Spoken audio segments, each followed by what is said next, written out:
Carstairs, Alberta. We're in the campsite if you can't tell. Folks rolling on, rolling out, dogs rolling around, trying to figure out what the lineup's going to look like for game number 3 of action here this afternoon. 4:30 ball game, Diamond 6 in Carstairs. The Los Piratas against the DBLC. But I promised you yesterday that we'd discuss some little Edmonton Oilers stuff, and realistically, what I forgot to mention, and the reason I wanted to discuss some Oilers stuff yesterday was simply put, we missed out to talk about talking about Greg McKegg, who will be a depth addition kind of centerpiece, Brad Malone kind of player for the Edmonton Oilers this upcoming season. He was signed up on Free Agent Frenzy Day way back on Wednesday. I didn't get a chance to make mention of that in the video wrapping up Free Agent Frenzy that day, forgot about it, and kind of felt bad, so I just want to make sure we mentioned right off the top of today's video discussing Craig. See, and that's where I really get messed up. It's all a bunch of C's and G's and eggs and stuff in there. Greg McKegg coming over from, I believe, the New York Rangers. Like I said, I'm live off my phone right now. I can't even realistically tell you too much about what the situation looks like for him and where he's been, what he's been up to over the past several seasons. But a guy, like I said, that will fill that kind of Brad Malone role over the past 5 or 6 seasons for the Oilers now, it seems. This is at least be season 5 for Brad Malone.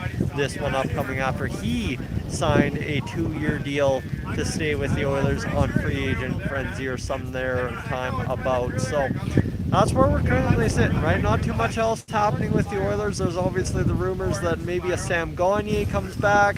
I really don't feel like I have to cover off the Patrick Kane rumors because, quite honestly, I'm going to toot my own horn there. I was the first man on the case way back on Saturday before Free Agent Frenzy, just following the draft.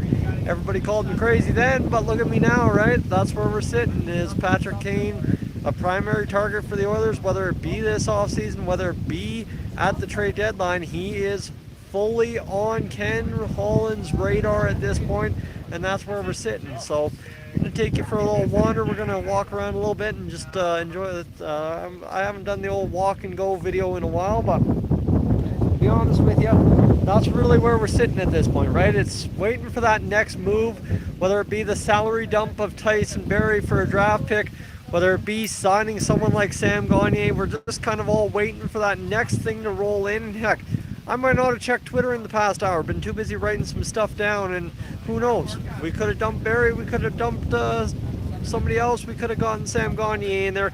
Quite honestly, I couldn't tell you. That said, too, the other thing we need to discuss is a little bit about development camp, which was a fantastic time for Oilers fans, right? Obviously, coming on the heels of that was Reed Schaefer signing a 3-year entry-level contract. It has the slide-enabled situation where he's able to slide for a couple of years, kind of like Evan Bouchard did. I can't fully explain it, but if you know the situation with Evan Bouchard, that's now the situation going forward with Reed Schaefer. So, folks, that's where we're sitting right now. It's really simple. And when it comes down to Gagner, why would we want him? Simply put, it's if you've just kind of followed the Ken Holland era here in Edmonton, is with Sam Gagner, there is what appears to be a plan on place. I've done a video on it.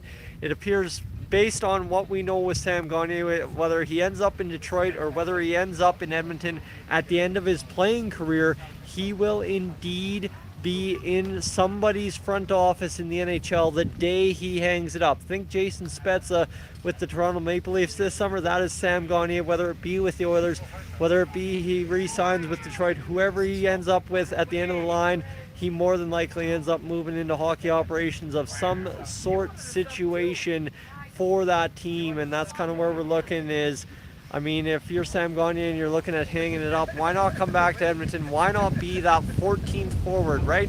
That guy that Derek Brassard, that role he played in the 2022 playoffs for us in those couple of games, right? Where you just insert him 1 game or 2 games in the playoffs, but he's there. He's a guy on the roster in case you need him. He's a guy that you can count on. He's a guy that has been a guy on your lineup several times over throughout the season, whether it even be just 7, 8, 9, 10 games. He's a guy that fills a roster spot when you need him to fill a roster spot. So that's the thoughts on Sam Gagner there, and realistically, other than that, like I said, there's not much else to add when it comes to Patrick Kane, because simply put, I was the first man on that case, and now you see how that one's going for the Oilers in the NHL. And realistically, there really isn't much else. Development camp was good. I mean, Carter Foy looks good. Matvei Petrov looks good. Fanti looks fantastic. Was there anything else I'm missing? I really don't think so. So, folks, we're closing in on ball game time here in Carstairs this afternoon. I'm Tyson. This is Dolany TV. Even got the hat on, sporting down here at Beef and Barley Days today. I will catch you a little later on when I'm back home, ready to rip something else up if there's any news. Folks, I'm up on out of here.